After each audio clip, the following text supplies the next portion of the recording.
les petits loups, j'espère que vous allez bien. Alors aujourd'hui nous allons parler money, nous allons parler gros sous, nous allons parler caillasse, parce que nous allons parler de comment faire de l'argent sur YouTube. Alors, c'est pas vraiment moi qui vais répondre à la question, mais par contre, j'aimerais qu'on passe un petit peu en revue les différentes façons donc de gagner de la thunasse grâce à YouTube, grâce à Internet, et puis qu'on en débatte ensemble, voir quel système vous préférez entre les deux que j'ai retenu. Alors, j'en viens à faire cette vidéo parce que il y a maintenant quelques temps, quelques mois déjà, sont en train de fleurir dans les médias et sur Internet bon nombre de vidéos se rapportant au salaire des youtubeurs. C'est un petit peu la question que tout le monde se pose en ce moment.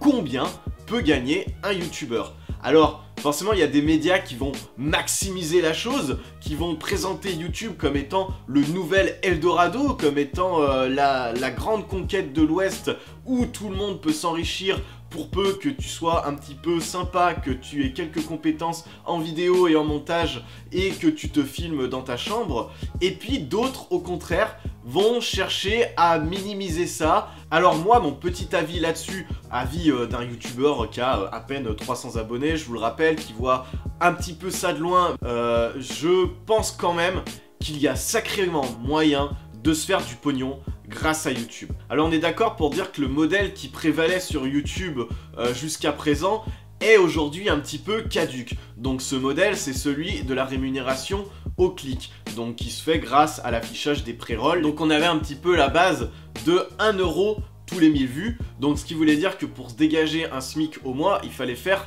1 million de vues dans le mois. Par contre, il faut ramener ce nombre à beaucoup moins, puisque sur les vues qu'on fait, il est certain que beaucoup ne sont plus monétisés. D'abord grâce à Adblock, deuxièmement parce que YouTube commence à bloquer systématiquement quand on utilise du contenu qui ne nous appartient pas, donc il y a beaucoup moins de vidéos qui sont monétisables. Troisièmement, à cause des smartphones. Il y a beaucoup de vidéos qui sont regardées via smartphone et beaucoup de pré-rolls qui ne s'affichent pas sur ces smartphones. Donc ça fait une perte de revenus massive pour les youtubeurs comme vous et moi. Du coup, les deux gros modèles qui peuvent être encore viables au jour d'aujourd'hui seraient selon moi le crowdfunding ou alors le placement de produits. Alors, le financement participatif, que ce soit par le biais de Ulule, KissKissBankBank, Tipeee, Patreon, semble être le modèle qui a le plus de légitimité. C'est celui que vous considérez plus ou moins comme étant totalement transparent, comme étant le plus éthique. À côté de ça, au contraire, le placement de produits est par contre complètement diabolisé. Donc du coup, moi, j'aimerais un petit peu rétablir la balance parce que déjà, d'une part, personnellement, je suis pas du tout fan du crowdfunding. Je préfère largement le placement de produits. Et puis, d'autre part, le crowdfunding, du coup, forcément, m'apparaît comme avoir plusieurs défauts. Alors d'abord, je vais un petit peu défendre le placement de produits. Donc la première reproche qu'on fait, c'est que le placement de produits, ça va forcer à nous transformer, nous, youtubeurs, en panneaux publicitaires. Je suis désolé, il faut se rendre un petit peu à l'évidence, mais du placement de produits, on en fait tous les jours. Derrière moi, par exemple, vous pouvez voir mon étagère, vous pouvez voir une collection de DVD, vous pouvez voir des Tic Tac Minions, voilà, vous pouvez voir des figurines pop à l'effigie Marvel.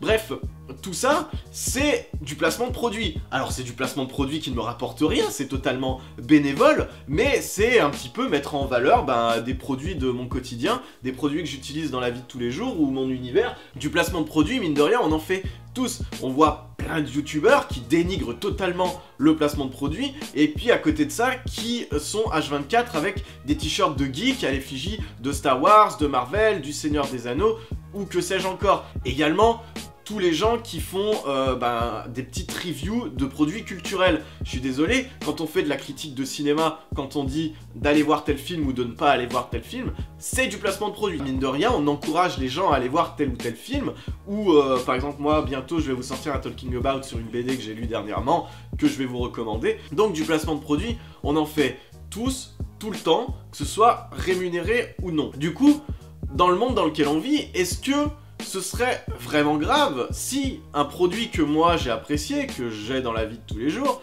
je vous le recommandais tout en étant payé par cette marque pour vous le recommander. Alors, un peu comme le sketch des inconnus, effectivement, j'ai envie de dire qu'il y a le bon et le mauvais placement de produit. C'est comme tout tient dans l'abus finalement, l'honnêteté et l'éthique du youtubeur. Effectivement, si on commence à faire des placements de produits pour des trucs, des produits, des articles auxquels on ne croit pas. Si par exemple demain je vous dis que Les Nouvelles Aventures d'Aladin est un super film, qu'il faut à tout prix aller le voir, que Kev Adams c'est trop rigolo lolilol, effectivement là j'ai un peu vendu mon âme au diable puisque je suis en train de vous dire des choses auxquelles je ne crois pas. Donc l'honnêteté forcément est primordiale. Après, eh ben, c'est à vous de faire votre propre avis sur le youtubeur, de voir s'il est honnête envers vous ou non, mais à partir du moment où il y a une certaine transparence, oui, eh ben, je vois pas le problème du placement de produit. Alors, il y en a un que j'aime pas du tout son contenu, mais je dois avouer qu'il est très open sur la question et qu'il ne s'en cache pas, c'est Poisson Fécond. Effectivement, lui, il est très clair sur les chiffres, il est très clair sur ses placements de produits, et je trouve que c'est très bien d'agir de la sorte. Alors, à contrario, donc face au placement de produits, comme je disais, il y avait le crowdfunding, donc qui est un petit peu le domaine en plein essor. On peut se récupérer des sommes de fous. Par exemple, j'ai pensé à Noob ou à Chroma qui ont totalement basé leur économie là-dessus.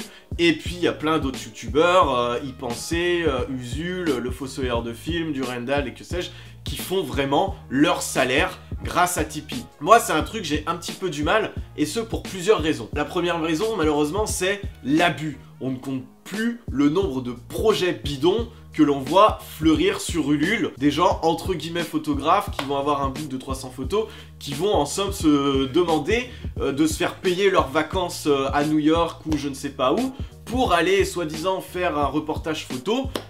Voilà, on sait que c'est de la connerie, quoi.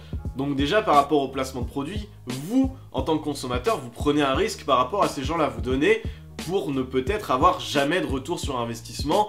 Voilà, on a des projets qui sont quand même totalement hors de propos et pour lesquels les gens donnent quand même parce que le crowdfunding joue sur l'affect. En fait, plus la base d'abonnés de quelqu'un va être grande, va être élevée, plus il y aura des chances à ce qu'il y ait des gens qui soient suffisamment affectés, suffisamment pris d'empathie avec le youtubeur pour qu'il donne de l'argent. Le crowdfunding, c'est un peu demander la permission aux gens de faire tel ou tel contenu.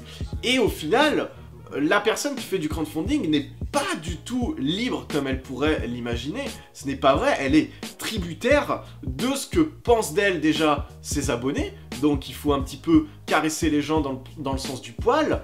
Et puis en même temps, elle est tributaire de ce que le public demande comme vidéo. Parce que si on n'est pas dans le moule du public, on ne pourra jamais faire ce qui nous plaît. Alors oui, c'est vrai par contre que grâce au crowdfunding, ça va permettre de financer des projets qui sont beaucoup moins commerciaux que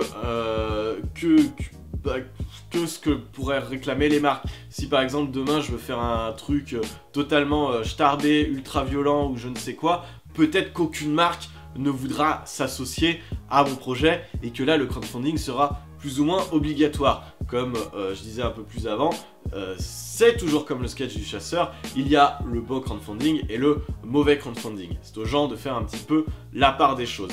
Moi, ce que je voulais faire avec cette vidéo, c'est un petit peu répondre déjà à la vidéo de Danny Caligula que j'ai trouvé absolument excellente et qui traitait très très bien de ce qu'était la réalité du placement de produits. C'est de pouvoir donner un contre-avis en fait et de dire pourquoi finalement le placement de produit peut être aussi totalement bénéfique. Au final, on est d'accord pour dire qu'il n'y a pas forcément de bonne ou de mauvaise solution. Comme je l'ai dit plus tôt, tout va dépendre du youtubeur, de sa façon de présenter les choses, de son éthique et de son honnêteté vis-à-vis de ses abonnés. Malgré tout, voilà, moi j'aimerais encourager les gens à ne pas trouver le placement de produit comme étant totalement rédhibitoire. Maintenant, libre à vous de penser ce que vous voulez. Je serais super intéressé pour avoir vos avis là-dedans, donc je vous encourage grandement à réagir dans les commentaires, vraiment pour le coup. N'hésitez pas à me dire ce que vous préférez vous, placement de produit, crowdfunding, pourquoi vous préférez le placement de produit, pourquoi vous préférez le crowdfunding, pourquoi vous n'aimez pas l'un ou l'autre, pareil. Ça me ferait super plaisir d'en débattre avec vous dans les commentaires. Du coup, ce sera tout pour cette vidéo crowdfunding, financement participatif. N'hésitez pas à aller prêcher la bonne parole sur les réseaux sociaux si vous avez aimé la vidéo. Moi, je vous dis à la prochaine et à très bientôt les petits loups. Ciao, bye bye.